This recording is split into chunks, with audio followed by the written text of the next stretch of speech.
ಇವತ್ತು ಮಕ್ಕಳಿಗೋಸ್ಕರ ಒಂದು ಕಾಳು ಸಲಾಡ್ ಮಾಡ್ತಾಯಿದ್ದೀನಿ. ಅದಕ್ಕೆ ಏನೇನು ಬೇಕು ಇಂಗ್ರೀಡಿಯೆಂಟ್ಸ್ ನೋಡೋಣ.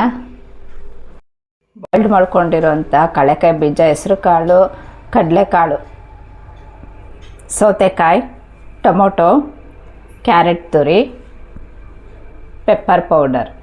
ಒಂದು ಪಾತ್ರೆಗೆ ಕಾಳನ್ನ ಹಾಕೋತಾಯಿದ್ದೀವಿ, ಬಾಯ್ಲ್ಡ್ ಮಾಡಿರೋದು. ಸೌತೆಕಾಯಿ ಹಾಕ್ಕೊಳ್ಳೋಣ. ನೆಕ್ಸ್ಟು ಟೊಮೊಟೊ, ಕ್ಯಾರೆಟ್ ತುರಿ ಎಲ್ಲ ಮಿಕ್ಸ್ ಮಾಡ್ಕೋಬೇಕು. ಈಗ ಉಪ್ಪು ರುಚಿಗೆ, ಸ್ವಲ್ಪ ಪೆಪ್ಪರ್ ಪೌಡರ್ ಎಲ್ಲ ಈಗ ನೀಟಾಗಿ ಮಿಕ್ಸ್ ಮಾಡ್ಕೋಬೇಕಿದು. ನೋಡಿ ಈ ಥರ ಎಲ್ಲ ನೀಟಾಗಿ ಮಿಕ್ಸ್ ಆದರೆ ಚೆನ್ನಾಗಿರುತ್ತೆ. ನೋಡಿ ಹೀಗೆಲ್ಲ ಮಿಕ್ಸ್ ಆಗಿದೆ ನೀಟಾಗಿ. ಕಾಳು ಸಲಾಡ್ ರೆಡಿ.